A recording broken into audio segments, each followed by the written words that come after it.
On Sunday, May 5th, many U.S. couples observed National Infertility Survival Day. It's annually recognized on the Sunday before Mother's Day.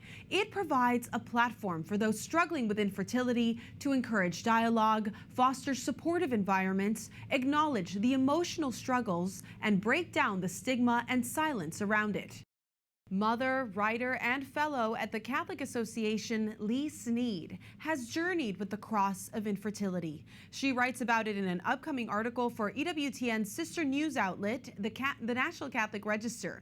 Her beautiful article reflects on this juxtaposition of infertility and motherhood as Mother's Day approaches. Leigh, thank you so much for joining us.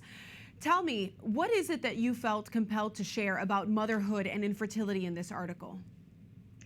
Hi, Monse. Thanks for having me on. I think that it's one of those things that it's just another day in some ways, but in other ways, it really hits hard if you're in the midst of carrying that cross of infertility, especially because all of us have mothers, and so there's no way of sort of getting around the holiday or pretending it doesn't happen. Plus, it happens on a Sunday. And there's often, mentions of it at Mass. And so as Catholics, we're just Mother's Day is kind of built into the system.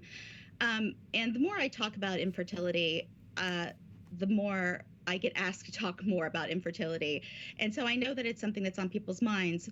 But in the same boat, I am a mother now through adoption. And I know that that's not the case for everyone that suffers from infertility, whether or not an adoption hasn't happened yet, whether or not that you're not called to adopt. And so I kind of have a foot in both camps in this, for this holiday. And I just wanted to let everyone know that they're heard. Absolutely. Well, tell us about your advocacy for adoption then. What does motherhood and adoptive motherhood look like? For me, it's just the fulfillment of a vocation. It was a natural path for my husband and I to take. It wasn't a second best choice.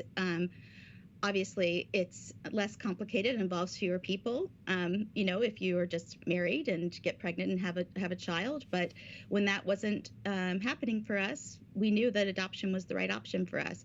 It's a big thing, and not everyone's called to it. But for me, it's just a fulfillment of my vocation for motherhood.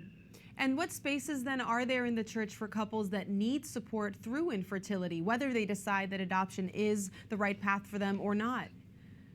I don't know. I think there are some people are making some inways for that. There are some special ministries. Whether or not there's a group at your local parish, maybe it's time to start one if there's not one. But I think in general, the mindset of just your everyday parishioner needs to be more inclusive.